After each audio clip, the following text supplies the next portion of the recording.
Tonight, I'm going to teach you to do something illegal, borderline, to steal people's organs.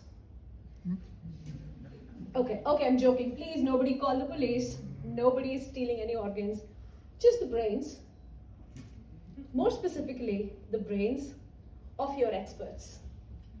But we are going to do it legally, with their consent, and hopefully over a nice cup of coffee.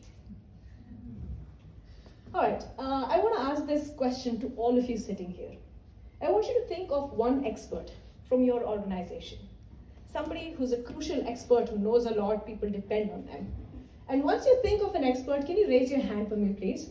Once you've thought of a person who's an expert in your organization, just raise your hand. Cool. And now keep your hand up, just a little exercise for tonight. Okay, so now keep your hand up if this expert is constantly busy, is always busy. Yeah, most of them. Keep up? Yes, keep your hand up if this person is always busy.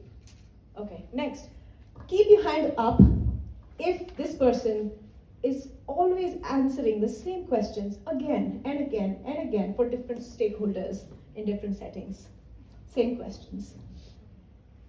And now keep your hands up if this person is also a risk if they leave tomorrow. Yeah? Wow. So many of you. I see at least 10 hands up. You can bring your hands down. Thank you so much. So I have news for all of you tonight. You all, the 10, 15 people at the end who have their hands up, you don't have experts. You have, what I call SPOFs, or single points of failures. These people who know everything, who if they leave, you're going to be in a crisis situation. Let me paint that picture for you. Imagine this nightmare scenario where this expert just takes off all of a sudden. Not because they hate you, but just because, hey, life happens. They get a really good offer overnight, or I don't know, there's a burnout, and they leave. What happens? Where do they even start looking for that expertise that they take with them?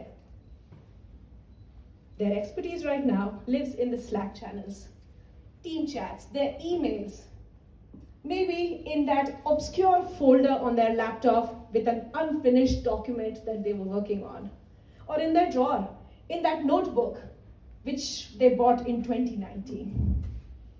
And while the company is going through this panic and looking through all the spaces where they can find this expertise, you, the L&D person in the organization, gets a frantic DM. Hey, can you help us train another person who can do their job?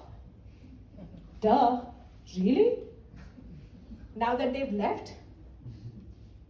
And let me assure you, no amount of creative thinking is going to help you as an L&D here. What you need is magic, which we don't have access to.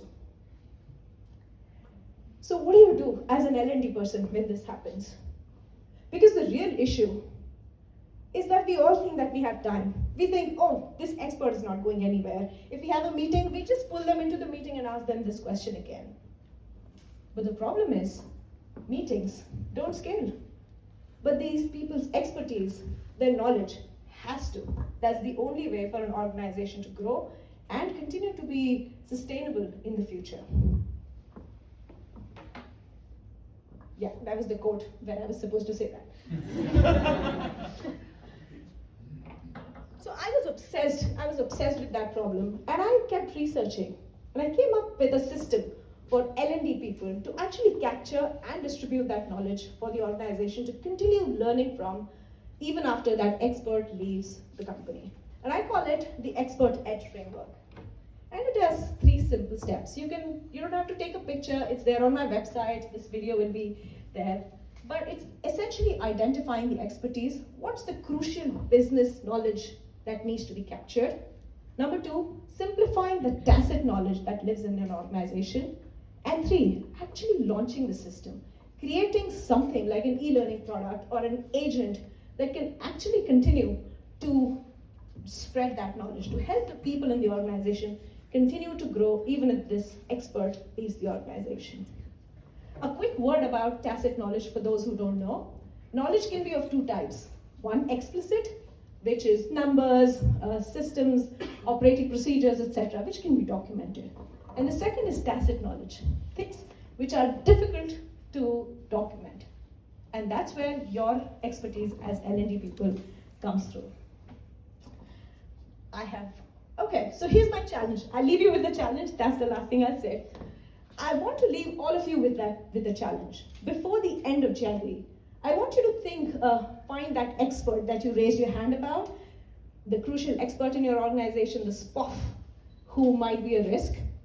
Find them, invite them for a coffee, and bring out, extract that one piece of tacit knowledge that you can offer the company later on. And with that, I think if you complete this challenge, this is my invitation and permission for you to steal that first expert brain after today, and also to be that L&D, that strategic L&D we all want to be. Thank you.